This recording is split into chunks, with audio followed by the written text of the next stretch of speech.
pukul 6 waktu Indonesia Barat.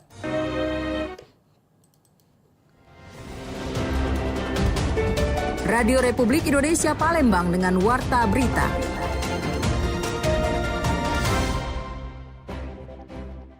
Juga ada sesuatu yang bisa bersilaturahmi dengan kawan-kawan lama, bisa bertemu di sini. Benar. Iya, ada juga dari luar kota ya. Ini kayak jadi momen istimewa. Momen istimewa. Kalau terkait untuk ketahanan pangan, tentu saja kita punya regulasi tersendiri ya, yang yang ada di Kementerian Kehutanan. Nah ini nanti kita akan sesuaikan dengan kondisi yang ada di lapangan, sesuai dengan existing seperti apa.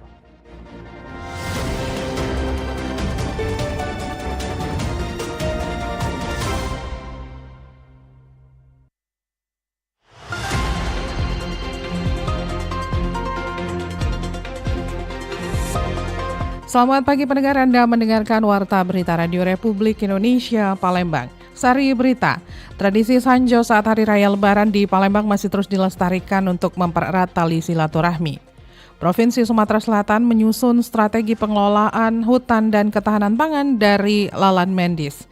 Inilah Warta Berita selengkapnya Senin 22 Maret 2026, 23 Maret maksud kami 2026, saya Tata Edin.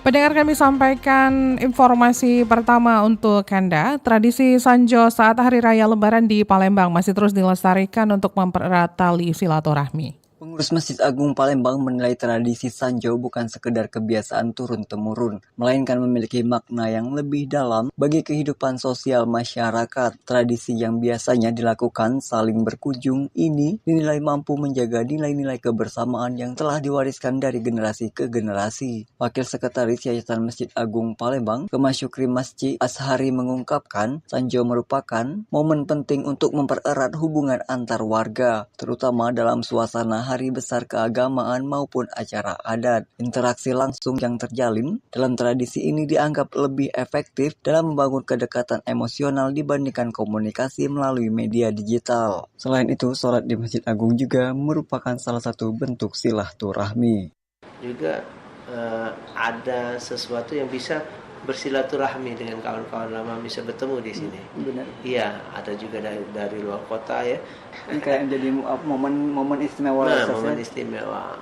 Ditambahkan Kemas Syukri, tradisi Sanjo juga dinilai sebagai sarana memperkuat silaturahmi dan menumbuhkan rasa saling peduli di tengah masyarakat. Dalam prakteknya, kegiatan ini tidak hanya melibatkan keluarga dekat, tetapi juga tetangga hingga kerabat jauh, sehingga menciptakan jaringan sosial yang lebih luas dan harmonis. Kemas Syukri berharap tradisi Sanjo dapat terus dilestarikan oleh generasi muda di tengah arus modernisasi. Ia menekankan bahwa menjaga tradisi lokal seperti Sanjo merupakan bagian penting dalam upaya mempertahankan identitas budaya sekaligus memperkuat persatuan di lingkungan masyarakat. Dari Palembang, Sumatera Selatan, Muhammad Irfan, Pro 1 RRI terus mengudara untuk Indonesia. Sementara itu, di tengah pesatnya perkembangan zaman dan arus modernisasi yang terus bergerak cepat, tradisi Sanjo tetap memiliki makna penting dalam kehidupan masyarakat. Tradisi Sanjo dinilai bukan sekadar ajang berkumpul, tetapi juga menjadi momen penting untuk mempererat silaturahmi antar anggota keluarga. Karena itu, pendengar, suasana dalam pelaksanaannya perlu dijaga agar tetap nyaman dan menyenangkan bagi semua pihak. Salah seorang warga, Divya, menilai perbincangan saat Sanjo sebaiknya disesuaikan dengan kondisi masing-masing keluarga dan tidak membahas hal-hal yang dapat menimbulkan ketidaknyamanan. Menurutnya, hal ini penting terutama di tengah perkembangan zaman ketika banyak anak muda dinilai lebih sensitif terhadap topik pembicaraan tertentu.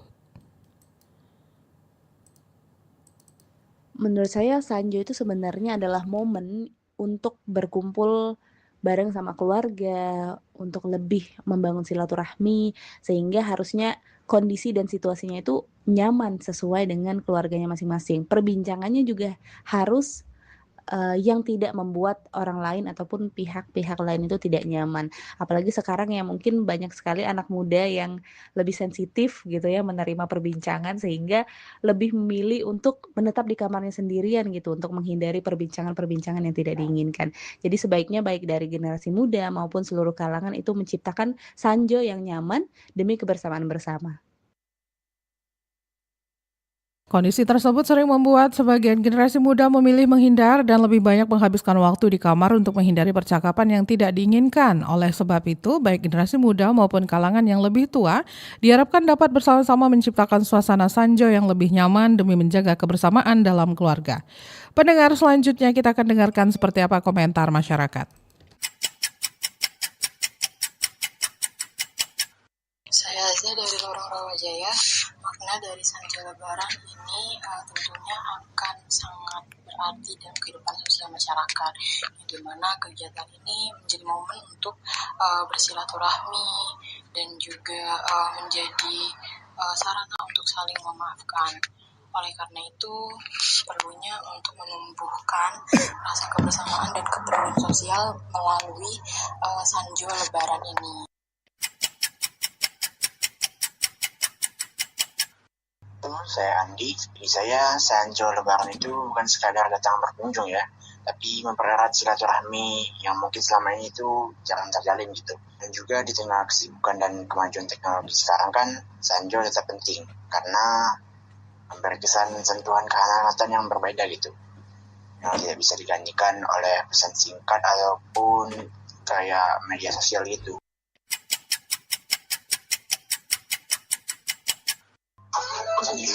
Saya Tanang, saya dari Skojo. Tanggapan saya tentang makna dari Sanjo Lebaran yang dimana itu merupakan salah satu bentuk toleransi dan bentuk silaturahmi kita terhadap sesama keluarga, sanak saudara, tetangga, yang dimana dengan adanya Sanjo ini kita bisa memperkuat dan mempererat tali kekeluargaan kita dan bisa tetap menjaga keluarga kita tetap harmonis tentunya.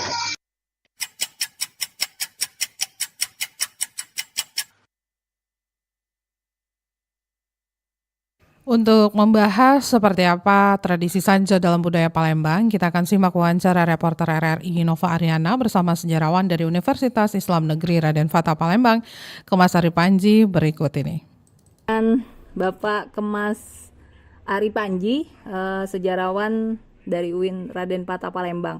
Kalau kita bicara tentang Sanjo ini merupakan adat saling tandang ya, kunjungan rumah di saat momen Lebaran. Nah ini sebenarnya bisa lebih didetail seperti apa sebenarnya Sanjo ini sendiri di Palembang? Iya, artinya ini kan perbuatan silaturahmi ya, pekerjaan silaturahmi setelah kita mengakhiri puasa Ramadan ya, seperti itu. Nah, jadi ada tradisi di masyarakat Palembang namanya itu saling sanjoi atau kalau dari rumah ke rumah disebut dengan umpa-umpaan. Oh, rumpa-rumpa, oke.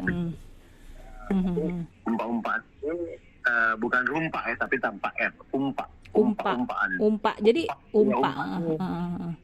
Umpa itu bahasa Palembangnya itu ngali, pindah ke sini, pindah ke situ. Kalau rumpa, kalau pakai R itu motif kain, cewek, motif cewek yang di belakang laki-laki itu. Jadi kita jangan salah itu. Nah, balik ke Sanjo tadi, sebenarnya Sanjo itu adalah tradisi saling mengunjungi baik itu jiran, tetangga maupun keluarga. Gitu. Nah, khusus untuk di bulan puasa, kalau habis mayang Lebaran biasanya orang dari sekitar masjid langsung turun ke rumah-rumah warga di sekitar masjid itu. Nah, kalau yang jauh, yang waktunya tidak ada pas habis Lebaran, habis sholat Id, itu disebut Sanjo. Nah, bedanya di situ. Jadi kalau umpa-umpa itu khusus yang begitu sholat Id selesai, nah saling sanjoi warga sekitar di masjid itulah, di kampung itulah maksudnya. Nah, tapi kalau sudah keluar kampung namanya Sanjo. Tapi ini kan makna yang berkembang, orang taunya semua masyarakat Palembang termasuk generasi saat ini taunya Sanjo seperti itu. Ternyata di balik Sanjo itu sendiri ada perbedaan ya, tidak semua bisa dikatakan Sanjo seperti itu. Ya, Sanjo itu kan mengunjungi masalahnya itu. Sanjo itu kan mengunjungi keluarga, mengunjungi tamu, mengunjungi ya ada. Nah, jadi seperti itu. Jadi waktunya bebas, tidak terbatas. Mulai dari bisa jam berapa apa yang penting dalam masih momen Lebaran bisa Sanjo. Oke. Makna inti dari Sanjo itu berkunjung gitu. Itu berkunjung. Oke. Nah, kalau kesininya kan Sanjo itu sering sudah familiar lah ya. Kalau ditanya, nak kemana? Nak Sanjo. Habis Lebaran aku nak Sanjo ke rumah kau seperti itu. Cuman kalau kalau umpa-umpaan kan kurang familiar saat ini, kurang dikenal lah. Momennya beda. Kita setelah sholat Id keliling di warga sekitar itulah, setidaknya sudah. Sanjo kan lebih luas maknanya. Jadi umpa-umpaan. Oke. Nah, kalau makna umpa-umpaan sendiri seperti apa generasi saat ini memahami umpa-umpaan kalau menurut Pak Mas Panji nih? Ya, sebenarnya tradisi itu hanya ada di beberapa kampung-kampung tertentu saja ya, masih yang melakukan ya seperti itu. Terutama yang masih banyak wong Palembang ini misalnya seperti itu kan. Nah, itu masih banyak itu. Jadi kalau umpa-umpaan itu kita dari rumah ke rumah saja. Tapi wong yang ada di sekitar itulah. Jadi misalnya warga tuh ada wong 20 nih. Nah, kita saling kunjungi wong 20 ini. Saya seperti itu. Keliling, ya kan? Jadi sudah selesai. Nah, gitu. Nah, kalau yang sudah keluar, baik itu keluarga, orang tua yang jauh dari rumah kita, nah itu khusus namanya Sanjo. Tapi salah tidak jika semua orang menyebutnya disamaratakan Sanjo seperti itu? Kesininya. Sanjo itu makna umum. Tidak. Makna umum. Oh, tidak ya. Oke.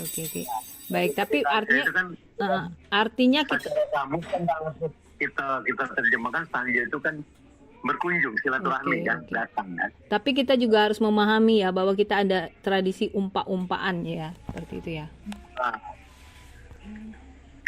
Umpa-umpaan itu maknanya pindah dari satu tempat ke tempat lain.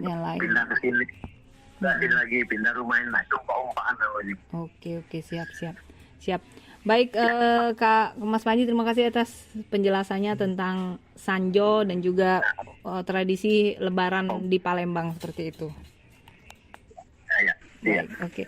Oke, Kak Mas Ari Panji ya dari UIN Raden Patah Palembang. Assalamualaikum warahmatullahi wabarakatuh. Assalamualaikum warahmatullahi wabarakatuh.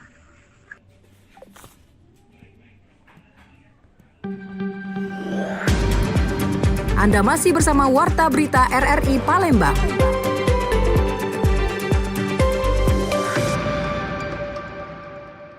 Pendengar, Provinsi Sumatera Selatan menyusun strategi pengelolaan hutan dan ketahanan pangan dari Lalan Mendis. Pemerintah Provinsi Sumatera Selatan berkolaborasi dengan Ikraf Indonesia menyusun dokumen perencanaan strategis berbasis data, memperkuat tata kelola hutan dan ketahanan pangan. Adapun lokasi yang dipilih di kawasan UPTD KPH Lalan Mendis. PLH Kabid Penyuluhan dan Pemberdayaan Masyarakat Dinas Kehutanan Sumsel Pramono Wibowo mengatakan saat ini tinggal finalisasi hasil kesepakatan. Pembahasan ini menjadi wadah penting untuk hasil penyusunan rencana pengelolaan bentang lahan tingkat subbentang lahan di KPH Lalan Mendis dari berbagai proses yang telah dilaksanakan. Menurutnya, sinergi ini untuk menciptakan keseimbangan antara fungsi ekologi lahan gambut dan kesejahteraan ekonomi masyarakat melalui pendekatan partisipatif yang menyerap aspirasi warga di tingkat tapak. Fokus utamanya adalah mengimplementasikan Resource Management Plan pada 4 wilayah kunci, yaitu Mansal, Kepayang, Sembilang, dan Morobang, dengan memastikan aktivitas pertanian tidak merusak bentang alam asli. Kalau terkait untuk ketahanan pangan, tentu saja kita punya regulasi tersendiri ya, yang ada di Kementerian Kehutanan. Nah, ini nanti kita akan sesuaikan dengan kondisi yang ada di lapangan, sesuai dengan existingnya seperti apa. Jadi bukan artinya untuk mendukung ketahanan pangan kita harus membuka area baru, tentu saja tidak. Tapi melihat existing yang ada di lokasi. Ini halnya juga sama apa yang sedang kita jalankan pada saat ini adalah kegiatan FAPE ya, fasilitasi agroforestry, ketahanan pangan dan energi yang digagas oleh Kementerian Kehutanan. Nah, itu areal yang digunakan adalah areal masyarakat ya, yang memang mereka mengupayakan untuk komodisi ketahanan. Pramu menjelaskan kolaborasi ini menyasar penguatan regulasi perhutanan sosial agar masyarakat dapat memanfaatkan lahan untuk ketahanan pangan tanpa membuka area hutan yang baru. Hal ini sejalan dengan upaya daerah melakukan revisi aturan agar tetap relevan dengan kebijakan pusat. Rian Apridani melaporkan.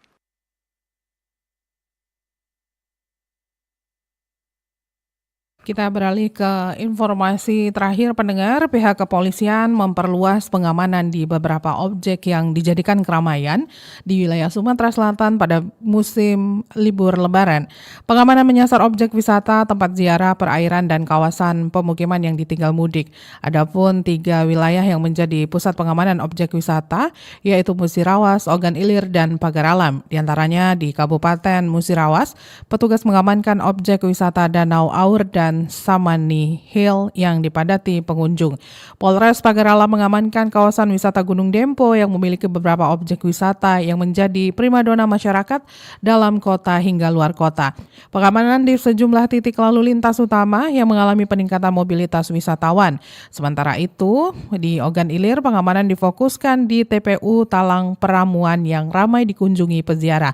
Petugas mengatur arus lalu lintas dan sistem parkir untuk mencegah kemacetan. Pengawasan juga dilakukan di pangkalan speedboat di wilayah perairan. Polisi memberikan arahan kepada operator agar mematuhi kapasitas penumpang dan tidak melakukan manuver berbahaya.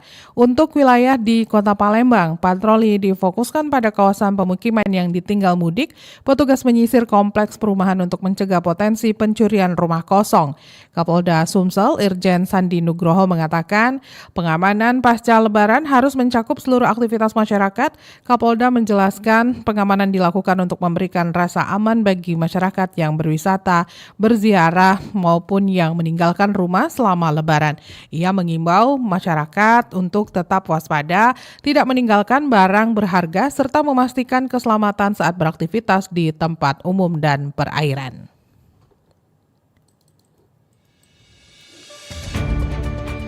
Sekian Warta Berita Produksi Radio Republik Indonesia Palembang. Sebelum berpisah kami sampaikan kembali pokok-pokok berita.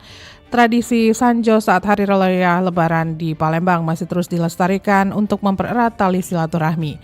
Provinsi Sumatera Selatan menyusun strategi pengelolaan hutan dan ketahanan pangan dari Lalan Mendis. Informasi lainnya dapat Anda akses melalui website kami di rri.co.id. Kami juga membuka ruang aspirasi bagi Anda untuk menyampaikan peristiwa yang berada di sekitar Anda melalui line WhatsApp dan SMS di 0821 792 79090. Mewakili kerabat kerja yang bertugas, saya Tata Edin, selamat pagi. Demikian Warta Berita Radio Republik Indonesia Palembang.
Perakiraan cuaca sepanjang hari